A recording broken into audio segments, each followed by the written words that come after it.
Now, be good to thy neighbor. The last few years have pulverized this phrase. It holds no relevance in the times that we live in. The images you see right here, the latest tension between Japan and North Korea, is proof of that. The two neighboring countries have been conflicting for ages now. Relations between North Korea and Japan were always hostile and practically non-existent. From spying to missile testing, the two nations have been at opposite ends of the spectrum.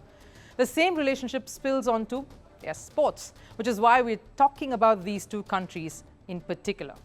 Today, because of what has happened in football. The latest, the home leg of North Korea's World Cup qualifier against Japan that was scheduled to be held in Pyongyang has been called off. North Korea gave the news in a letter to the Asian Football Confederation, and apparently Korea had concerns about an infectious disease currently spreading in Japan. AFC confirmed the cancellation, saying the game will now be held at a neutral venue. Rules suggest that the host country is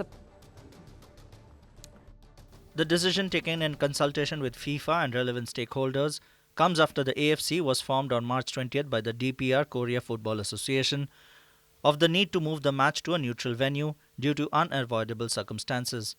The matter will now be referred to the relevant committees in FIFA with further updates to be communicated in due course. Right. Rules suggest that the host country is supposed to nominate the venue, failing which AFC will do the honours. But this isn't the first time Korea has stood up Japan after showing interest. North Korea was scheduled to host a men's football international in Pyongyang in 2019. This was part of the qualifiers for the 2022 FIFA Men's World Cup. North Korea suddenly announced their refusal to host the game, citing the COVID pandemic. And in February this year too, an Olympic qualifier between the women's teams of Japan and Korea was switched at the last minute to a neutral venue in Saudi Arabia. Reason? North Korea refused to host it at the very last minute. And there was enough confusion preluding that game too. The Japanese side then had to change their travel schedule at the last minute to reroute to Saudi days before kickoff. So a clear lesson, if you are a Japanese footballer planning to play a match in North Korea, chances are you have to be prepared to travel elsewhere on sudden notice. The geopolitical tension between the two countries supersedes the sport and the competition. But here's the thing. Just yesterday, Japan beat North Korea in the first leg of the AFC World Cup qualifying 1-0. The game took place after North Korea test-launched their short-range ballistic missiles, and that always rankles Japan. And that affects their sporting ties, or the lack of it. Japan, who's ranked 18th in the FIFA rankings, was bound to win against North Korea, who are ranked many places below at 114 in the world. But here's the thing, a loss to anyone else is just a loss. A loss to Japan, their friendly neighbor, is not just a defeat.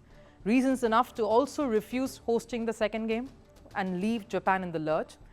Well, hear me out here. Remember that under 23 Asian Games last year, North Korea and Japan played each other, with Japan winning that tie 2-1. North Korean players were furious. So what did they do? The captain Yang Kuk-chol and his teammate Kim Kyung-sok nearly attacked the referee. They shoved his arm and nearly ganged up against him. The entire team. They were angry at a penalty being awarded to Japan. And even after that scuffle, the North Korean team coach Sin Yong-nam, in fact, defended his team's behavior, including that of their captain. Goes to show this is not just a sporting rivalry. It's not just a contest, it's war. I think sports should be separate, but for this match, I believe it was the Japanese Football Association that said something ridiculous, like there won't be any prize money for North Korea if they win. I felt very saddened by this. Political affairs is irrelevant. It is player against player for sports, and then country against country. So even though Japan and the US are bashing North Korea for their actions, that is irrelevant. And I think we should look at who wins and who loses fairly. And it crosses over to the women too. When they played each other in Tokyo last month, North Korean fans made loud anti-Japan messages and bathed half the stadium in blood red. But it's not just North Korea who have shown their despise. The fire is not raging from just one end. Japan is equally to blame in the feud. Earlier this week, Japan's foreign ministry warned football fans not to travel to North Korea for the match, a clear spiteful move if there was ever one. In a post on X, formerly known as Twitter, he said, as you know, North Korea takes a hostile view of Japan and travel is not recommended for the general public. And Japan was quite ready for this football match too. 14 government officials had been set to accompany the team for the game. So clearly, Japan was quite worried about their players' safety. When it comes to footballing prowess though, Japan holds the upper hand clearly.